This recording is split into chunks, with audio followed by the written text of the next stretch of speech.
약 6,500만 년 전에 멸종해버린 공룡. 그런데 이 공룡을 살리겠다고 선언한 남자가 있으니 바로 일론 머스크입니다. 일론 머스크는 유전자 공학 기술을 이용해서 영화 쥬라기 공원을 실현시키겠다고 밝혔는데요. 이게 실제로 가능한 일일까? 영화 쥬라기 공원 시리즈를 보시면은 공룡을 부활시키는 장면들이 나옵니다. 아주 먼 옛날에 공룡 피를 빨던 모기가 있는데 요놈이 산채로 호박에 갇히고 화석이 됩니다. 이 모기 뱃속엔 공룡 피가 들어있고 그 피 안에는 공룡 DNA가 보존돼 있죠. DNA는 생명체를 만드는 설계도 같은 거라고 생각하면 되는데 과학자들은 이 모기 뱃속에 있는 공룡 피 안에 있는 DNA를 추출합니다. 그런데 이 공룡 DNA는 시간이 너무 오래 지난 바람에 정보가 파괴돼 있어서 이 파괴된 정보를 다른 생명체랑 합성해서 DNA를 완성시킵니다. 그 다음에 이 공룡 DNA를 갖다가 타조알, 계란, 개구리알 등등에 삽입한 다음에 그 알을 부화시켜서 최종적으로는 공룡을 부활시키게 되는 거죠. 아마도 일론 머스크가 공룡 복원 사업을 진행한다면 이 쥬라기 공원의 설정하고 비슷하게 할 것 같은데 아직까지 일론 머스크는 구체적으로 어떤 기술로 어떻게 공룡을 부활시킬 것인지에 대해서는 전혀 설명하지 않았습니다. 자, 일론 머스크가 이 사업을 진짜로 진행할 생각인지 아닌지는 모르겠지만 유전공학자들, 생명공학 전문가들의 의견은 하나같이 똑같습니다. 야, 그거 불가능해 임마! 어디서 약을 팔어? 자, 과학자들은 어째서 공룡 복원 사업이 불가능하다고 하는 걸까? 첫 번째, 호박 속에서 공룡 DNA를 구하기가 어렵습니다. 자, 먼저 공룡을 복제하려면 아주 온전한 공룡 DNA를 구해야겠죠. 영화에선 이거를 호박 속에 갇힌 모기의 뱃속에서 구해냈습니다. 하지만 과학자들은 이렇게 말합니다. 이것은 영화 속 상상력에 불과하는 것이지 실제로는 불가능합니다. 공룡 DNA가 지금까지 유지되는 것은 말이 안 되는 거예요. 2003년 영국 맨체스터대 연구진은 호박에 갇힌 벌에서 DNA를 추출하려는 시도를 했습니다. 하지만 실패했죠. 자, 그 이후로는 호박이 벌의 시체를 보존할 때 뱃속에 있는 내부 기관을 보존시킨 게 아니라 겉에 있는 벌의 껍질만을 보존했기 때문입니다.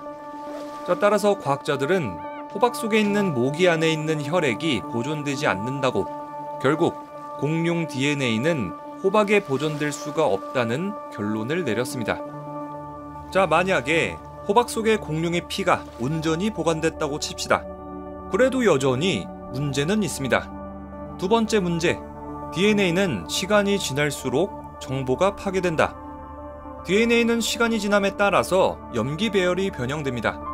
유전자의 A, G, C, T 염기 서열도 시간이 흐르면서 망가지죠. 특히 시토닌과 티민은 더더욱 구별할 수 없게 됩니다. 결국 공룡 DNA는 시간이 지날수록 소멸될 수밖에 없는 거죠. 네이처지에 실린 한 논문에 따르면 과학자들은 600년에서 8000년 전에 죽은 모아세 화석 158개를 가지고 DNA 정보가 줄어드는 반감기를 연구했습니다. 연구에 따르면 DNA 반감기는 521년, 그러니까 어떤 생물체가 죽은 지 521년이 지나면 DNA 정보의 절반이 사라지는 겁니다. 다시 521년이 지나면 또 절반이 사라지죠. 이런 식으로 계속 반복하면 약 680만 년이 지난 후에는 모든 DNA 정보가 사라집니다. 공룡과 같은 유기체 DNA는 죽은 직후에 부패가 진행됩니다. 이때 DNA는 콜라겐이나 다른 강력한 단백질과는 다르게 아주 약합니다. 햇빛의 자외선은 DNA를 분해시키고 산소와 물은 DNA를 화학적으로 변형시켜서 DNA 가닥을 끊어지게 하죠.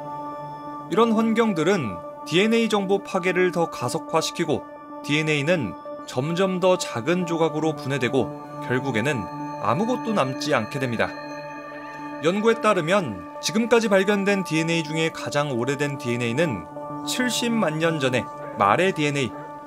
2013년 미국 시카고대 연구팀은 말의 뼈에서 온전한 DNA를 추출했습니다.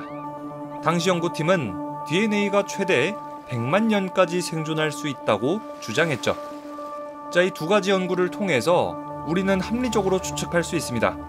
공룡은 6,500만 년 전에 멸종했죠. 연구에 따르면 약 100만 년에서 680만 년이 지나면 DNA는 모두 사라진다는 연구 결과가 있는데 6,500만 년이나 지난 공룡 DNA가 멀쩡히 살아있다? 어림없는 소리죠. 어림없는 소리. 자, 따라서 온전한 공룡 DNA를 확보하는 것은 불가능에 가까우니 공룡을 부활시키기란 너무나도 어려운 겁니다. 세 번째, 자, 만약에 어찌저찌 해서 아주 온전한 공룡 DNA를 얻었다고 칩시다. 자, 그 다음 스텝은 공룡 DNA를 넣을 공룡 난자를 구하는 겁니다.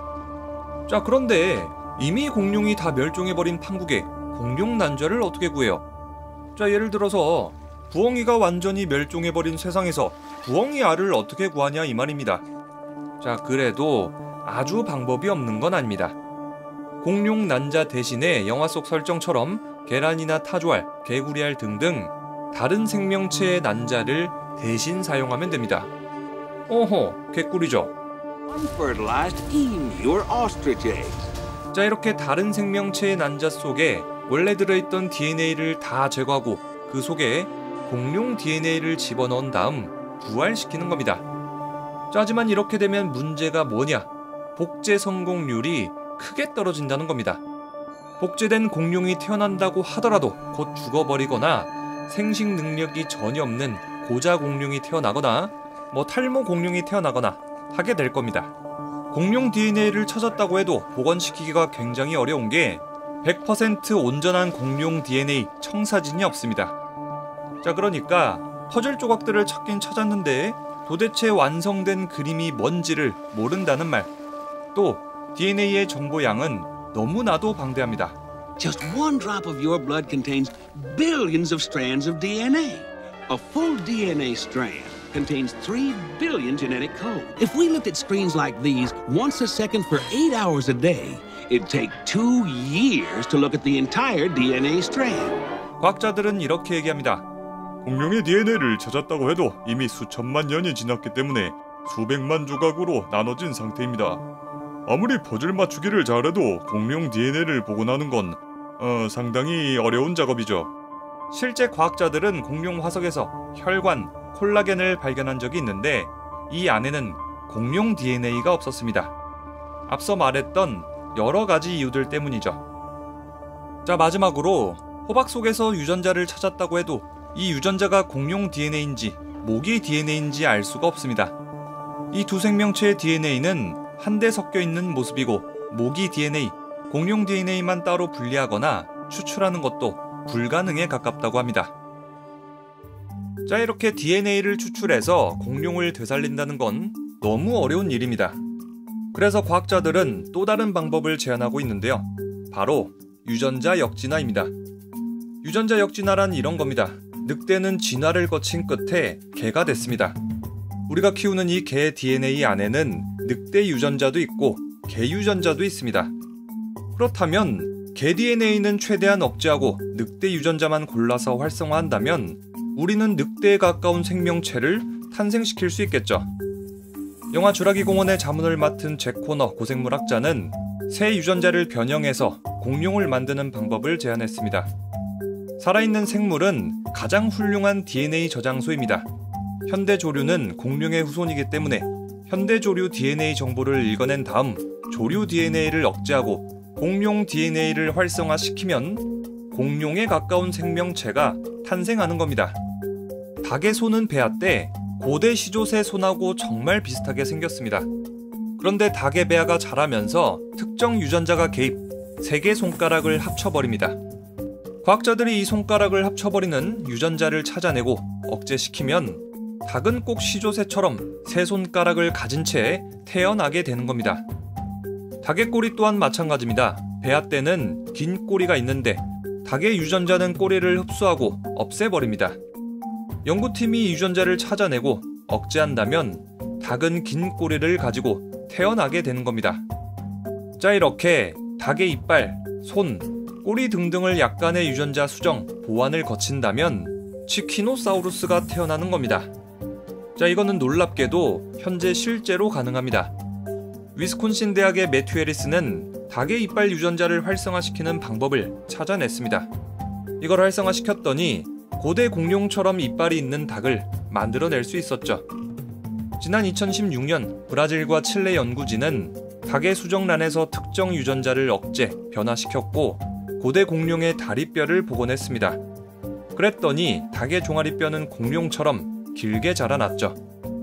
미국 예일대 바르트 블라르 교수 연구진은 새나 파충류의 얼굴 모양을 결정하는 단백질을 찾아냈습니다.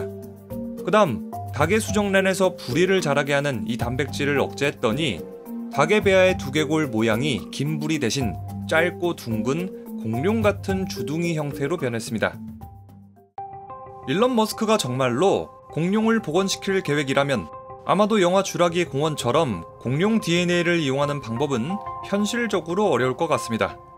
그래도 유전자 역진화 방법이라면 충분히 가능성이 있어 보이죠.